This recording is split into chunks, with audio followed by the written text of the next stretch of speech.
గీత గారు పోటీ చేస్తారు. ముఖ్యంగా చూసినట్లయితే పవన్ కళ్యాణ్ గారు ఇక్కడ బ్లేడ్ బ్యాచ్ దిగిందని చెప్పేసి అంటున్నారు. అది చూస్తే యువత గంజాయి కలవడని చెప్పి యువతను చాలా అవమానిస్తున్నాడు. మీరేమంటారు?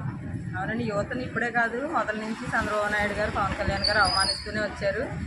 అదేవిధంగా వాలంటీర్లు అలాగే అన్నారు. ఇప్పుడు వాళ్ళు మంచోళ్ళే అంటున్నారు, ఇప్పుడు వీళ్ళు మంచోళ్ళే అంటున్నారు.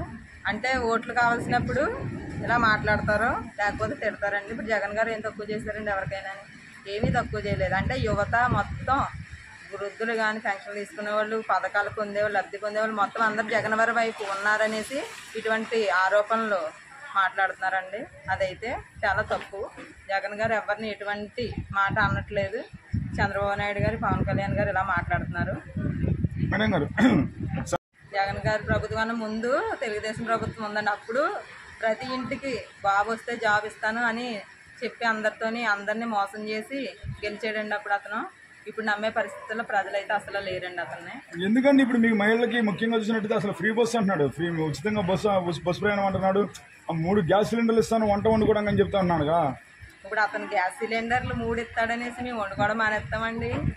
మేము కొనుక్కున్నా ఎలాగైనా వండుకొని తింటామండి. కాకపోతే బస్సు ప్రయాణం అంటారు, అవి విలేజ్ల్లోకి బస్సులు ఏమి లేవండి. మెయిన్ రోడ్లో ఉన్నాయండి. కాకినాడకి రాజమండ్రికి విశాఖపట్నం, కాకినాడ విశాఖపట్నం ఉన్నాయి కానండి. అందరూ ఆ ప్రయాణాలు తక్కువండి. విలేజ్లో వెళ్ళే వాళ్ళకి ఆటోల మీద వెళ్తున్నారు. అవి అయితే మహిళలకు తప్పని ఖర్చులేండి. వాళ్ళు చేసిన ఉపయోగం లేదండి మాకు. ఇప్పుడు పిల్లలు మీరు ఎంతమంది అయినా కానండి, అసలు మీ పిల్లల మొత్తాన్ని పోటీసులు చేస్తానంటున్నాడు చంద్రబాబు నాయుడు. ముందు కూడా అలా చెప్పాడండి.